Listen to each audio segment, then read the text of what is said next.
الحمد لله رب العالمين. الصلاة والسلام على أشرف المرسلين وعلى آله وصحابه أجمعين. أما بعد، فقد قال الله تعالى في القرآن العظيم وفي الفرقان المجيد بعد أعوذ بالله من الشيطان الرجيم. بسم الله الرحمن الرحيم. فجاءته إحداهما تمشي على استحياء فقالت إن أبي يدعوك. وقال نبينا صلى الله عليه وسلم إن الحياء من الإيمان أو كما قال عليه الصلاة والسلام. الحمد لله. எல்லா புகழும் ஏக இறைவனாம் அல்லாஹ்வுக்கே உரித்தாகுக. அவருடைய சாந்தியும் சமாதானமும் எம்பெருமானார் கண்மணி நாயகம் ஸல்லல்லாஹு அலைஹி வஸல்லம் அன்னவர்களின் மீதும் அன்னவர்களுடைய சத்திய வழியை பின்பற்றிய சஹாபாக்கள், தாபியீன்கள், தபா தாபியீன்கள் இங்கு குழுமியிருக்கும் நம் அனைவரின் மீதும் உண்டாகட்டுமாக. ஆமீன்.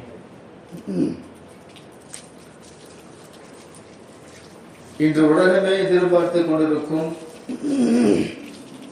ஈகை திருநாள் நாம் சந்திக்கவிருக்கிறோம். அல்ஹம்துலில்லாஹ்.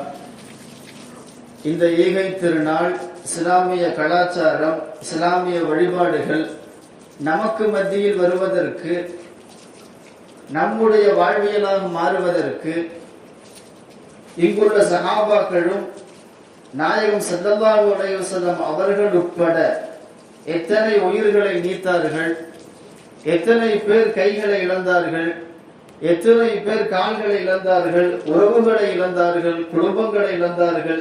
தியாகங்கள் மட்டுமே இஸ்லாமிய மார்க்கத்தினுடைய வளர்ச்சியின் அடித்தளமாக இருப்பதை நாம் வரலாறு நெடுக பார்க்கிறோம்.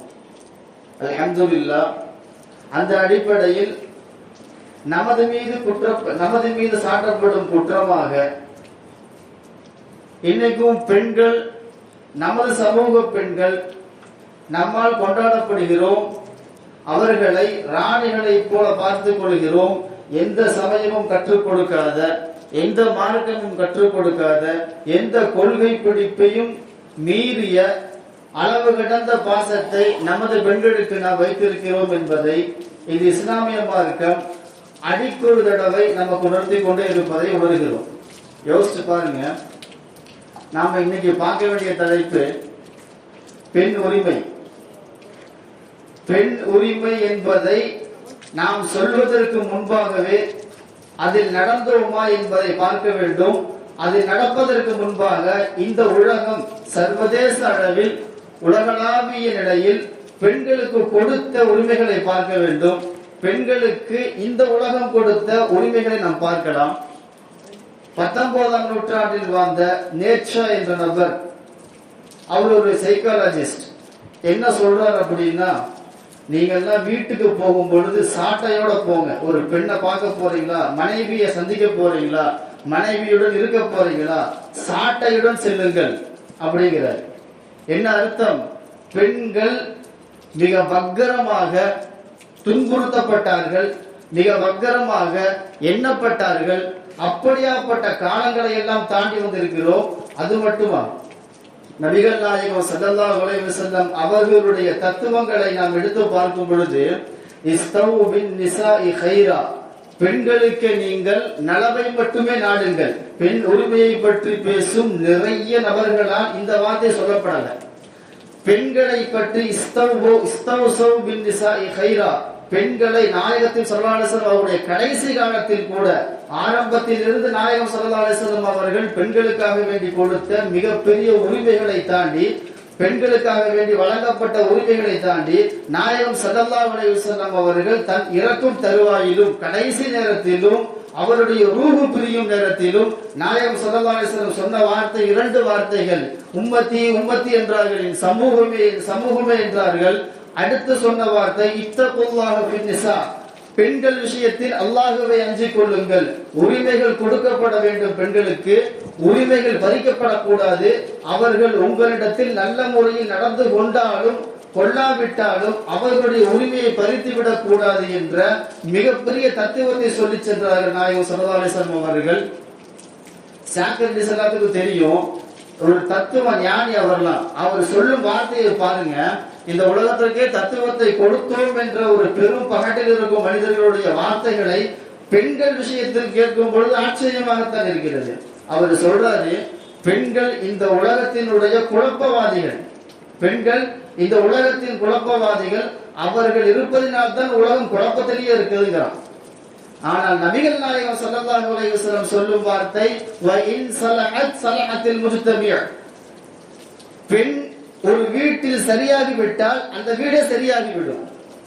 உதாரணத்துக்கு பார்க்கணும் அப்படின்னா, நபிகள் நாயகம் ஸல்லல்லாஹு அலைஹி வஸல்லம் அன்னவர்களுடைய காலம் தொட்டு இன்று வரை ஒரு வீட்டில் பெண் சரியாக இல்லை என்ற பட்சத்தில் அந்த வீடு இரண்டாக ஆகிவிடும்.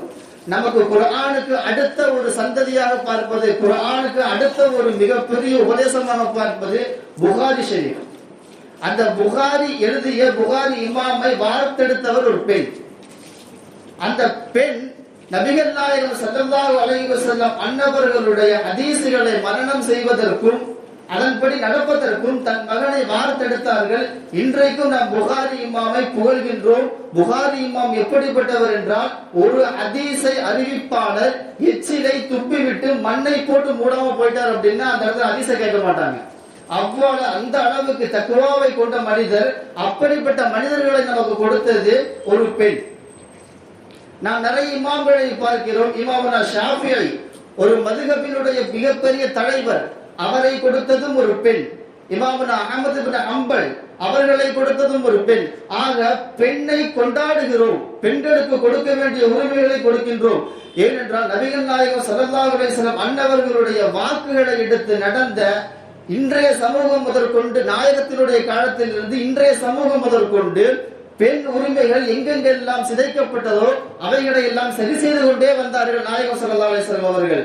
ரசூலுல்லாஹ் காலத்திலே எல்லாம் பெண் எப்படி பாதிக்கப்பட்டால், எப்படியெல்லாம் அவள் உதாசீனப்படுத்தப்பட்டார் என்பதை கேட்டோம் என்றால் கண்களில் தண்ணீர் வராது, ரத்தம் தான் வரும். அந்த அளவிற்கு ஒரு பெண்ணுடைய நிலைமை அங்கு ரொம்ப மோசமாக இருந்தது. நாயகம் ஸல்லல்லாஹு அலைஹி வஸல்லம் அவர்களுடைய பிறப்பிற்கு முன்பெல்லாம் ஒரு பெண் பிறக்கிறாள் என்றால் அவர்களுடைய முகம் கருத்து விடும். அதாவது குர்ஆன் சொல்லுது, யாராவது இதா புஷிர அஹதுஹும், அவர்களில் ஒருவர் யாராவது ஒருவர் பெண் குழந்தை பிறந்துருச்சுன்னு அரபுகளுடைய வளமை அது. பெண் குழந்தை பிறந்துருச்சு அப்படின்னு சுப செய்தி அல்லாஹ் சொல்றான். இதா புஷிர அஹதுஹும், அவர்களில் ஒருவர் பெண் குழந்தை பிறந்துருச்சுன்னு சுப செய்தி சொல்லப்பட்டால் கூட முக்காடு பொருத்த வெளியே வருவான்.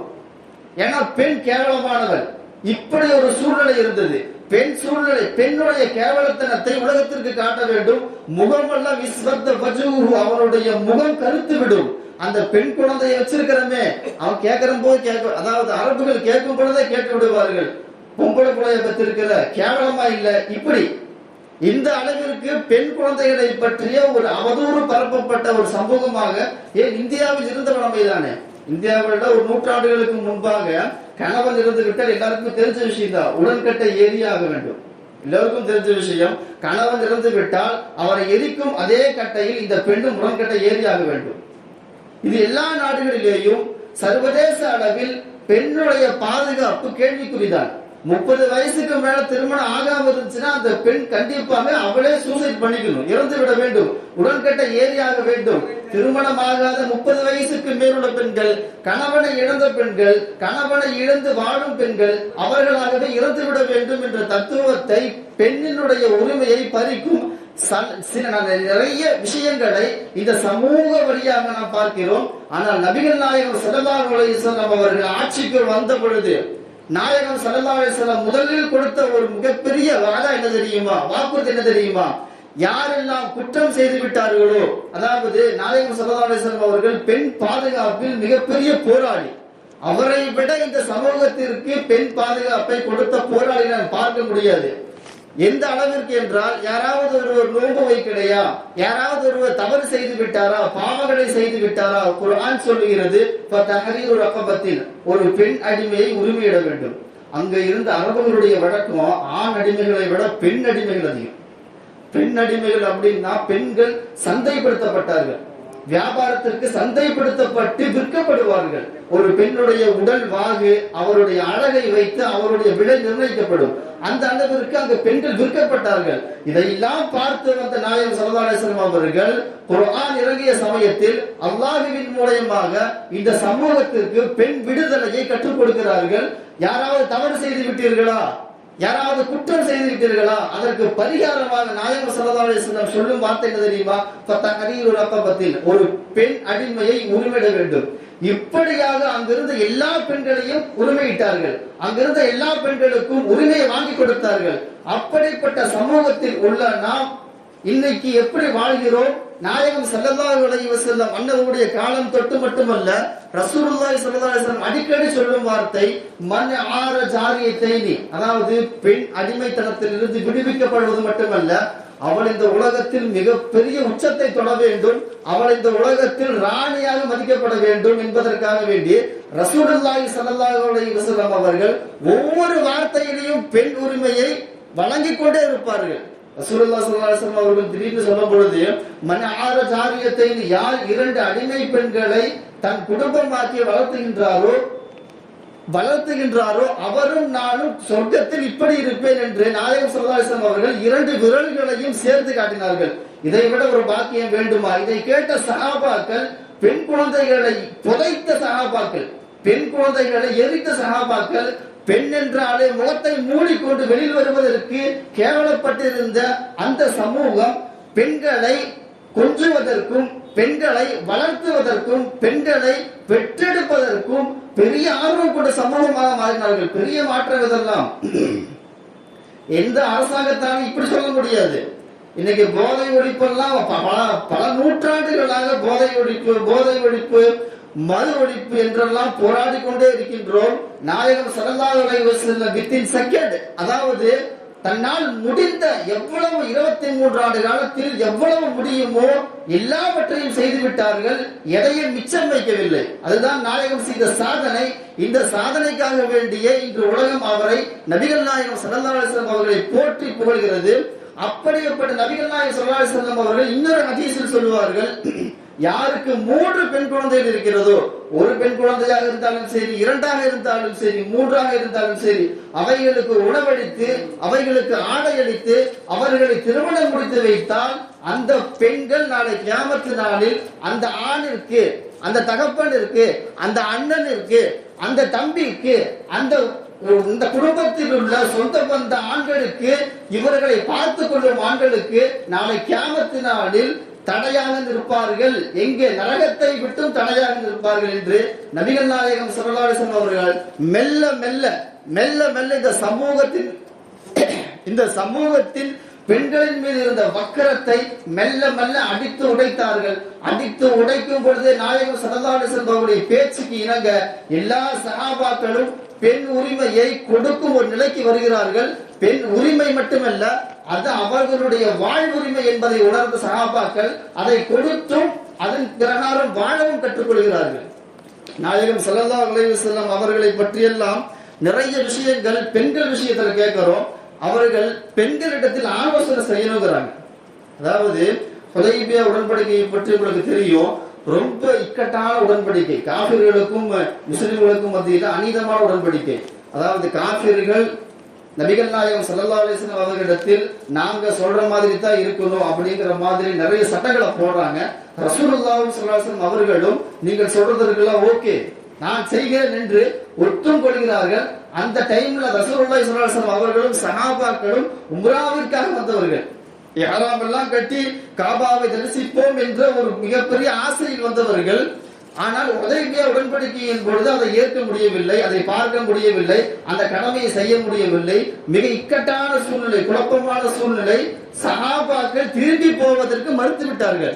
ரசூலுல்லாஹி ஸல்லல்லாஹு அலைஹி வஸல்லம் அவர்கள் சொன்னால் எல்லோரும் கேட்பார்கள். இந்த கட்டத்தில் எந்த சஹாபியும் கேட்கும் ஐபிராத்திரம் இல்லை. நாயகம் ஸல்லல்லாஹு அலைஹி வஸல்லம் அவர்களே மறுத்தாலும் உம்ரா செய்துவிட்டு தான் செல்வோம் என்ற ஒரு அடிப்படையில் இருக்கிறார்கள். ஆனால் நாயகம் ஸல்லல்லாஹு அலைஹி வஸல்லம் என்ன செய்வதற்கு தெரியாமல் தன்னுடைய கூடாரத்தில் போய் உட்கார்ந்துறாங்க. போய் உட்கார்ந்து யோசிக்கிறாங்க, என்ன செய்வதென்று தெரியவில்லை. அப்ப சொன்ன ஆலோசனையினுடைய மிகப்பெரிய பங்கு தான் அந்த வெற்றியை ஃபத்ஹுல் முபீன், மிகப்பெரிய வெற்றி என்று அல்லாஹ் குர்ஆனில் குறிப்பிடுகின்றான். உம்மு சலமா ரசூலுல்லாஹி ஸல்லல்லாஹு அலைஹி வஸல்லம் அவர்களுடைய மனைவியில் ஒருவர் கூட வந்திருக்கிறாங்க. யா ரசூலல்லாஹ், நீங்க சொல்றது சஹாபாக்கள் கேட்கறது இல்ல, இப்ப நீங்க என்ன பண்றீங்கன்னா நேரா போயிருங்க, மொட்டை அடிக்கிற இடத்துல உட்கார்ந்து நீங்க மொட்டை அடிச்சிருங்க, யாராம கலைஞ்சிருங்க. அப்படி கலைஞ்சிட்டீங்க அப்படின்னா உங்களை பார்த்து சஹாபாக்கள் அவர்கள் மொட்டையடித்து விடுவார்கள், யாராமை கலைந்து விடுவார்கள், அவர்கள் கொண்டு வந்த தபுகளை அறுத்து விடுவார்கள் என்று சொன்னவுடன் நபிகள் நாயகம் ஸல்லல்லாஹு அலைஹி வஸல்லம் எதையும் பேசல. அவர்களுடைய ஆலோசனையை கேட்டார்கள். கேட்ட உடனே வெளியே வந்தார்கள், மொட்டை அடித்தார்கள், யாராமை கலைஞ்சார்கள், அங்க அறுக்க வேண்டியதை அறுத்து கொடுத்து விட்டார்கள். இதை பார்த்த சஹாபாக்கள் உடனே எல்லாரும் மொட்டை அடி சொன்ன வார்த்தைக்கு மதிப்பில்லாமல் நாயகம் ஸல்லல்லாஹு அலைஹி வஸல்லம் அவர்கள் செய்த செயலை உடனே ஏற்று அந்த பெரிய பிரச்சனையை முடித்து விட்டார்கள். இதற்கு என்ன இந்த மாரல் ஆஃப் தி ஸ்டோரி சொல்ற விஷயம் என்னவென்றால், நபிகள் நாயகம் ஸல்லல்லாஹு அலைஹி வஸல்லம் அவர்களுக்கே இக்கட்டான சூழ்நிலையில் ஒரு பெண்ணுடைய ஆலோசனை தேவைப்படுகிறது. பெண் ஆலோசனைகள் கேட்கப்பட வேண்டும், பெண் ஆலோசனை செய்யப்பட வேண்டும்.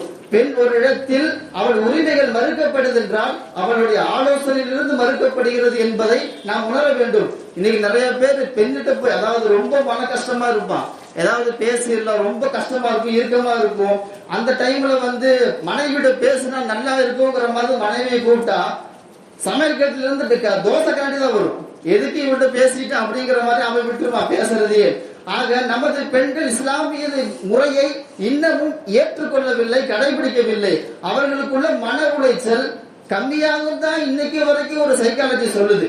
மனைவிடம் பேசினால் இருக்கிற கவலை கம்மியாகும் அப்படிங்கிற மாதிரி தான் சொல்லுது. ஆனா இன்னைக்கு பேசினாதான் எச்சாகிற மாதிரியான கவலை எல்லாம் அதிகமாயிருச்சு. அதனாலேயே ஆண்களுக்கும் பெண்களுக்கும் மத்தியில செட் ஆகிறதே இல்லை இன்னைக்கு வரைக்கும்.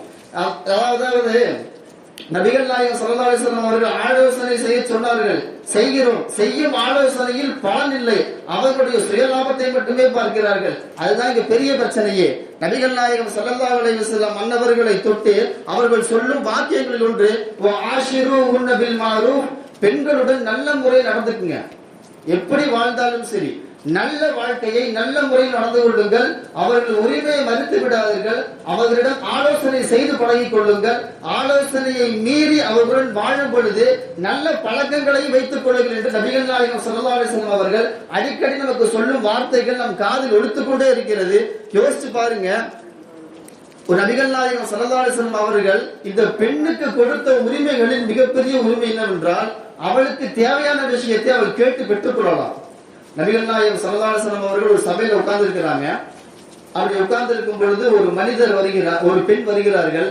யா ரசூலல்லாஹ், உங்களை திருமணம் முடிப்பதற்கு எனக்கு ஆசை, திருமணம் முடித்துக் கொள்கிறீர்களா? ஆனா ரசூலுல்லாஹ்வுக்கு இன்ட்ரெஸ்ட் இல்ல. ரசூலுல்லாஹி ஸல்லல்லாஹு அலைஹி வஸல்லம் அவர்களுக்கு திருமணம் முடிப்பதற்கு அல்லாஹ்விடம் என்று கட்டளை வரவில்லை, அதனால வேணாம் அப்படிங்கிறாங்க. அந்த சபையில் இருந்த இன்னொரு சஹாபி அவர்கள் சொல்லுகிறார்கள், யா ரசூலல்லாஹ், உங்களுக்கு விருப்பம் இல்லை, நான் திருமணம் செய்து கொள்ளவா என்று சஹாபி கேட்க, நாயகம் ஸல்லல்லாஹு அலைஹி வஸல்லம் அவர்கள் சரிப்பா திருமணம் செய்து கொள், மா இந்தக மினல் முஹூர். ரசூலுல்லாஹி ஸல்லல்லாஹு அலைஹி வஸல்லம் அவர்கள் முதலில் கேட்ட கேள்வி பாருங்க, ஒரு மனிதன் திருமணம் செய்யணும் அப்படிங்கிறான். ரசூலுல்லாஹ் கேட்கிறாங்க, உன்னிடத்துல மகர் கொடுக்க என்ன இருக்குது? இது பெண்ணுடைய உரிமை, இது பெண்களுக்கான உரிமை. இன்னைக்கு கேட்கிற மாதிரி எல்லாம் நம்ம கொடுக்க முடியாது. இன்னைக்கு என்னென்னமோ கேட்கறாங்க, அதையெல்லாம் கொடுக்க முடியாது. நாயகம் ஸல்லல்லாஹு அலைஹி வஸல்லம் அந்த மகருடைய லிஸ்ட்ல எடுக்கிறாங்க பாருங்க. யா ரசூலல்லாஹ், மகர் கொடுக்க என்கிட்ட எதுவுமே இல்லை. சஹாபி சொன்ன வார்த்தை, மகர் கொடுக்க என்கிட்ட எதுவுமே இல்லை. அப்படிங்கிறப்போ நபிகள் நாயகம் ஸல்லல்லாஹு அலைஹி வஸல்லம் சொல்றாங்க, இல்தமிஸ் பி ஹாத்தமின் மின் ஹதீத், ஒரு இரும்பு மோதிரத்தையாவது போட்டு திருமணம் செஞ்சு கொள்ளப்பா அப்படிங்கிறாங்க. யார சொல்லலாம், அதற்கு அந்த மணமகன் யார சொல்லலாம், மகர் போறதுக்கு மோதிரம் கூட, இரும்பு மோதிரம் கூட என்கிட்ட இல்ல அப்படின்னு சொன்ன உடனே ரசூலுல்லாஹி ஸல்லல்லாஹு அலைஹி வஸல்லம் அவர்கள், அதுவும் இல்லையா, சரி குர்ஆன் ஏதாவது மரணம் செய்து வைத்திருக்கிறாயா? யார சொல்லலாம், மரணம் செய்து வைத்திருக்கின்றேன், அந்த குர்ஆனை ஓதி மகராக கொடுத்து அந்த பெண்ணை திருமணம் முடித்துக்கொள். அப்போ திருமணத்தை இலகுவாக்கி வைத்திருக்கும் நாயகம் ஸல்லல்லாஹு அலைஹி வஸல்லம் அதே சமயத்தில் பெண்ணுடைய உரிமையை இந்த ஹதீஸின் வாயிலாக நமக்கு சொல்கிறார்கள். ஒரு பெண்ணை திருமணம் செய்ய வேண்டும் என்றால் அவளுக்கு கொடுக்க வேண்டிய உரிமை மகர், அவளுக்கு கொடுக்க வேண்டிய திருமண ஒப்பந்தத்தினுடைய தொகை கொடுத்துதான் திருமணம் செய்ய வேண்டும். அப்படி செய்யும் ஆண்கள் அந்த விஷயத்தில் எந்த சமரசமும் இல்லை, சமரசம் செய்யக்கூடாது என்பதை தெளிவாக சொல்கிறார்கள். உமர் ரலியல்லாஹு அன்ஹு காலத்துல இதே மகர் விஷயம் பிரச்சனையாகுது. நிறைய ஆண்கள் வந்து இந்த மகர விஷயம் இங்கதான் வந்து நம்ம வந்து மகர வாங்குறோம். ஆண்கள் மகர வாங்கி கல்யாணம் பண்றாங்க. ஆனா அரபுலகத்துல பாத்தீங்கன்னா மகர வாங்குறதுக்கு ஆண்களுக்கு லோனே கொடுக்கறாங்க. அந்த அளவிற்கு மகரினுடைய பெண்ணுக்கு கொடுக்க வேண்டிய தொகையினுடைய அமௌண்ட ஆண்கள் தான் கொடுக்கணும் நிர்ணயிச்சு வச்சிருக்கிறாங்க. உமர் ரலியல்லாஹு காலத்துல ஒரு பெரிய பிரச்சனை வருது. எல்லா ஆண்களும் கூடிட்டாங்க.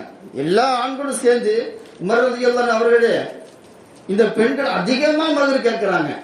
ரசூலுல்லாஹி ஸல்லல்லாஹு அலைஹி வஸல்லம் சொல்லிட்டாங்கிறதுக்காக வேண்டி மகர் ஆச்சா ஓச்சான்னு கேட்கறாங்க. எப்படித்தான் சமாளிக்கிறது, இந்த ஆண்களுக்கு திருமணம் ஆக மாட்டேங்குது, மகர் கொடுக்கும் சக்தி இல்லை அப்படின்னு உமர் ரலியல்லாஹு அன்ஹு அன்னவரிடத்தில் வந்து முறையிடுகிறார்கள். உடனே உமர் ரலியல்லாஹு அன்ஹு வந்துட்டாங்க. சபைக்கு வந்து குதுபா மேல ஏறி நின்று, யா மஅஷர நிசா, பெண்களே நீங்கள் அதிகமாக மகரை கேட்கிறீர்கள், அப்படி மகர் கேட்க கூடாது, பெண்களால் ஆண்களால் முடியவில்லை, திருமணம் ஆக மாட்டேங்குது அப்படிங்கிற மாதிரி பிரசங்கம் செய்யும் பொழுது அங்கிருந்து ஒரு பெண் எந்திரிக்கிறாங்க. ஒரு பெண் எந்திரிச்சு, உமர் உங்களுக்கு இதை சொல்வதற்கெல்லாம் ரூல்ஸே இல்ல, ரைட்ஸே இல்ல, இதை பேசுவதற்கு உங்களுக்கு எந்த அனுமதியும் இல்ல. குர்ஆனுடைய ஆயத்தை நீங்க கேட்கலையா? நீங்கள் தங்க குவியலை பெண்களுக்கு மகராக கொடுத்தாலும் அதை திருப்பி வாங்கிக் கொள்ளாதீர்கள் என்றுதானே குர்ஆன் சொல்லுகிறது. அதை மீறி நீங்கள் மகர் விஷயத்தில் அதிகம் கேட்காதீர்கள் என்று சொல்வது எந்த வகையில் நியாயம்? அல்லாஹ் சொல்கிறான், தங்க குவியலை மகராக கொடுத்தாலும் என்றால் தங்க குவியல மகரா வாங்குறதுக்கும் பெண்களுக்கு ரைட்ஸ் இருக்குது. தங்க குவியல மகரா வாங்குறதுக்கு ரைட்ஸ் இருக்குது. அதை மீறி நீங்கள் தங்க குவியலை தவிர்த்து ஒரு 2-3 பொற்காசுகள் அதிகமாக வாங்குவதை நீங்கள் தடுத்து நிறுத்துவது உங்களுக்கு அனிதமாக படவில்லை என்று சொன்ன உடனே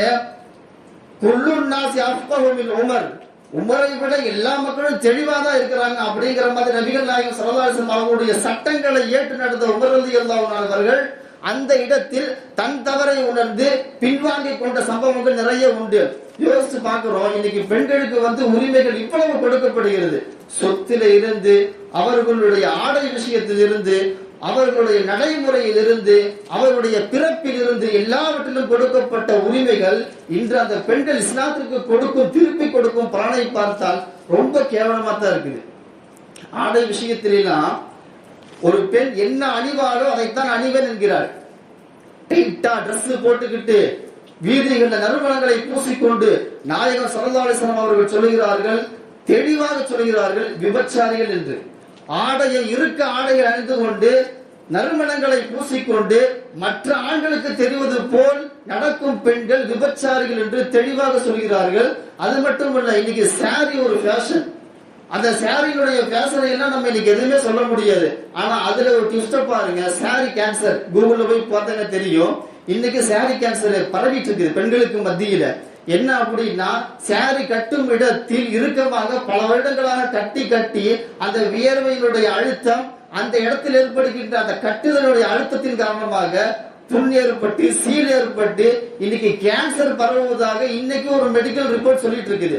இதையெல்லாம் நம்ம சொன்னா நம்ம குத்தவாளி ஆயிருவோம். நபிகள் நாயகம் ஸல்லல்லாஹு அலைஹி வஸல்லம் அவர்கள் காலம் தொட்டு இந்த காலம் வரை கொடுக்கப்பட்ட எல்லா விஷயங்களையும் நாம் இந்த மக்களுக்கு சொல்லிக் கொண்டுதான் இருக்கின்றோம். சொல்லும் விஷயங்களை ஏற்பதற்கும் அதை ஏற்று நடப்பதற்கும் நிறைய அவர்களுக்குள் ஏற்பட்ட மிக சங்கடமான சூழ்நிலைகள் இன்னைக்கும் தியேட்டர் கலாச்சாரம் இஸ்லாமிய பெண்களிடத்தில் அதிகமாகிவிட்டது. ஒரு பேட்டியில கேட்கிறாங்க, ஒரு ஆணிடத்தில் கேட்கப்படுது, இந்த உலகத்திலேயே ரொம்ப முட்டாளான பெண் யாரு அப்படின்னு. அதற்கு அந்த இந்த உலகத்திலேயே முட்டாளான ஆட்கள் யாரு, ஆண்களா பெண்களா, ஒரு டிபேட் வைக்கிறாங்க. ஆண் முட்டாளா பெண் முட்டாளா? அந்த ஆண் சொல்றான், இதுல என்ன சந்தேகம், பெண்கள் தானே முட்டாள் அப்படிங்கிற மாதிரி ஓப்பனா சொல்றான். அதற்கு அந்த பெண்ணுக்கு எப்படி சொல்றீங்க அப்படின்னு கேட்கிறப்போ அந்த ஆண் ஒரு கதை சொல்றான். ஒரு 2 பெண்கள் பேசிட்டு இருக்கிறாங்க. பேசிட்டு இருக்கும் பொழுது, என்னை நீ வென்று விட்டால் இந்த பையில என்ன இருக்குன்னு சொல்லுன்னு சொல்றான் அந்த பெண். ஃபர்ஸ்ட் முதல் பெண் என்ன சொல்றா அப்படின்னா, இந்த பையில என்ன இருக்குது சொல்லு அப்படின்னு. அதுக்கு அந்த பெண் வந்து, சொல்லு, நீ இந்த பையில என்ன இருக்குதுங்கிறத சொல்லிட்ட அப்படின்னா இந்த பையில இருந்து உனக்கு ஒரு ஆரஞ்சு பழத்தை தந்துடுறேன் அப்படின்னு அந்த பெண்ணு சொல்ல. அதுக்கு அந்த பெண்ணுக்கு ரொம்ப நேரமா யோசிச்சு அதை இதை யோசிச்சு அந்த பையில உருளைக்கிழங்கு தான் இருக்குதுன்னு சொல்ல. அதை கேட்டு அந்த பேட்டி எடுக்கிற பெண் அப்ப கேட்கிறான், அப்ப என்னதான் ஆச்சு முடிவு கடைசியில, அந்த பையில என்னதான் இருந்துச்சு அந்த பெண்ணு கேட்கிறாங்க. ஒரு விஷயத்தை புரியும் நிலை, ஒரு விஷயத்தை அடக்கும் நிலை அவர்களுக்கு தெரிவதில்லை. இன்னைக்கு ஆண்களிடத்தில் நிறைய பெண்கள் உரிமைகளை கேட்டுக்கொண்டே இருக்கிறோம். உரிமைகள் கேட்கும் விதங்களை பார்த்தா நைட்டு 12 மணிக்கு தான் உரிமையை கேட்கிறது. அதாவது கல்யாணமாய் 10 வருஷம் ஆச்சு, 15 வருஷம் ஆச்சு, 8 வருஷம் ஆச்சு அப்படின்னா அவன் ஏதாவது ஒரு கணக்கு போட்டு நைட்டு படுத்து கிடப்பான். ஒரு சைட்ல அந்த பெண்ணு, ஒரு சைட்ல இவனு படுத்து கிடப்பாங்க. அவன் ஏதாவது ஒரு காலையில ஒரு 50 ரூபாய் கொண்டு போகணும், அதுல 10 ரூபாய் மிச்சமாயிருச்சு, 5 ரூபாய் எங்க போச்சு, 10 ரூபாய் எங்க போச்சு தலைகாணில கையை வச்சுட்டு படுத்து கிடப்பான். இந்த பெண் இந்த பக்கம் படுத்துட்டு எதையாவது யோசிச்சுட்டு, நீங்க முதல்ல மாதிரி எல்லாம் இல்ல, முதல்ல எல்லாம் ரொம்ப ஆசை வச்சிருந்தீங்க, இப்ப எதையுமே கிட்ட பேச மாட்டேங்கிறீங்க, இதெல்லாம் ரொம்ப தப்பு அப்படிங்கிற மாதிரி இது குழம்பிட்டு இருக்குது. இவன் யோசிக்கிறது எல்லா விஷயத்திலையுமே எப்படி நாம இதை சமாளிக்கிறது, வருமானத்தை எப்படி கூட்டுவது, ஆக நிலைமை புரியாத ஒரு நிலையில் வாழ்ந்து கொண்டிருக்கிறார்கள். பெண்களுக்கு கொடுக்கப்படும் உரிமைகள் இந்த விஷயத்தில் எவ்வளவு தூரம் நாம் எவ்வளவு தூரம் இதை நாம் பொருட்படுத்தாமல் இருக்கிறோம், இந்த விஷயத்தை நாம் எவ்வளவு தூரம் கேர் செய்து இவைகளை கவனித்து வாழ்கிறோம் என்பதை எல்லாம் இந்த பெண்களுக்கு சொல்லிக் கொடுத்தோம் என்றாலும் கூட அவைக்கு புரிவதில்லை. சில விஷயங்களில் உரிமை கோருகின்றோம் என்ற விஷயத்தில் அவர்கள் ஆண்களிடத்தில் பேசும் பொழுதும் சரி, மற்றவர்களிடத்தில் பேசும் பொழுதும் சரி, இதை அவர்கள் நினைவில் கொள்வதில்லை. அல்லாஹ் குர்ஆனில் சொல்லும் பொழுது லா தகலான பில் கௌல், ஆண்களிடத்தில் குழைந்து பேசாதீர்கள், அப்படி பேசுவது உங்களுக்கு பெரிய ஆபத்தாக அமையும். இன்னைக்கெல்லாம் நைட்டு 1 மணிக்கு போன் வருது, நைட்டு 1 மணிக்கு என்ன போன் வருதுங்க, நீங்கள் தனிமையை உணர்கிறீர்களா, உங்களிடம் பேசுவதற்கு யாராவது கூட வேண்டுமா, இங்க நெட்வொர்க்ல இருந்தே கால் பண்றான் பெண்ணை வைத்து. இப்படியெல்லாம் நம்மளுடைய சுய நினைவுகளை இழக்கும் அளவிற்கு பெண்கள் விளம்பரங்களாக ஆக்கப்படுகிறார்கள். அந்த இவைகளை கேட்பதற்கு இங்க நியாயங்கள் இல்லை, இவைகளை பற்றி பேசுவதற்கு இங்க ஊடகங்கள் இல்லை. ஆனால் இஸ்லாமியர்களாக இருக்கும் நாம் புர்காவை சொன்னாலோ, அவர்களுக்கான வீடுகளை பற்றிய உரிமைகளை சொன்னாலோ, அதற்கு எதிராக எழும் பெண் உரிமைகளை பற்றி பேசுவதற்கு நிறைய ஆட்சேபனைகள் தெரிவிக்கின்றார்கள். அல்லாஹ் நம்மளையும் நம்முடைய பெண் சமூகத்தையும் காத்து அருள் புரிய வேண்டும் என்று சொல்லி துஆவை முடித்துக் கொள்கின்றேன். வாஹிருதா அல்ஹம்துலில்லாஹி ரப்பில் ஆலமீன். இன்ஷா அல்லாஹ் வரக்கூடிய நாட்களில் ஈது பெருநாளை, தியாக திருநாளை அடையவிருக்கின்றோம். ஆக பிறை அறிவிக்கப்பட்டவுடன் நிலம் வெட்டுவது, முடியை களைவது, உடலில் உள்ள எந்த முடியையும் களைய வேண்டாம். குர்ஆனை கொடுப்பவர்களாக இருக்கட்டும், கொடுக்காதவர்களாக இருக்கட்டும், முஸ்தஹப்பின் அடிப்படையில் யாரும் முடியை களைந்து விட வேண்டாம். பிறை 9 அரஃபாவினுடைய நோன்பு நோக்க வேண்டும். அதே போன்று அரஃபாவினுடைய நோன்பை பற்றி நாயகம் ஸல்லல்லாஹு அலைஹி வஸல்லம் அவர்கள் சொல்லும் பொழுது, அந்த நோன்பு என்பது ஒரு வருடத்தில், அதாவது ஒரு மனிதன் முன்னாடி செய்த முன் வருடத்தில் செய்த பாவத்தையும் அதற்கு பின் வருடத்தில் செய்த பாவத்தையும் அல்லாஹ் மன்னிக்கின்றான் என்று பெரும் பெரும் ஹதீசுகள் நமக்கு இதை வலியுறுத்துகின்றன. அல்லாஹ் இதைவிட மிகப்பெரிய கண்ணியத்தை கொடுக்கும் ஒரு நாள் அரஃபாவுடைய நாள். மலக்குமார்களை எல்லாம் அழைத்து பாருங்கள், என் அடியான் எவ்வளவு தூரம் என்னை தேடி என் இல்லத்திற்கு வந்திருக்கின்றான் என்பதை எல்லாம் சொல்லி அல்லாஹ் பெருமைப்படுகின்றான். அந்த அளவிற்கு இன்று நபிகள் நாயகம் ஸல்லல்லாஹு அலைஹி வஸல்லம் அன்னவர்களால் நமக்கு அரஃபாவினுடைய நாளும் தியாக திருநாளும் கொடுக்கப்படவிருக்கிறது. அதை கண்ணியப்படுத்தும் முகம் பிறையினுடைய அறிவிப்பு வந்தவுடன் சில விஷயங்களை உங்களுக்காக வேண்டி சொல்லப்படும் இன்ஷா அல்லாஹ். அதே போன்று நாம் இதையெல்லாம் நிறைய விஷயங்களை பார்க்கிறோம். இதை சாப்பிடணும், இதை சாப்பிடக்கூடாது, இப்படி வாழணும், இப்படி வாழக்கூடாது, ஜும்ஆக்களிலும் நிறைய மேடைகளிலும் இதை பற்றி பார்க்கிறோம். ஆனால் சில நேரங்களில் நமது நாவிற்கு நாம் அடிமையாகி விடுகின்றோம். அந்த அடிமைத்தனத்தில் எந்த கடையில எதை வாங்குறது, எதை எப்படி உட்கொள்கின்றோம் என்ற ஒரு வரைமுறையற்ற வாழ்க்கையை வாழ்ந்து கொண்டிருக்கின்றோம். எங்கு ஹலாலான உணவுகள் பரிமாறப்படுகிறதோ அங்கு வாங்கி உண்பது தானே நம்மளுடைய வளமை.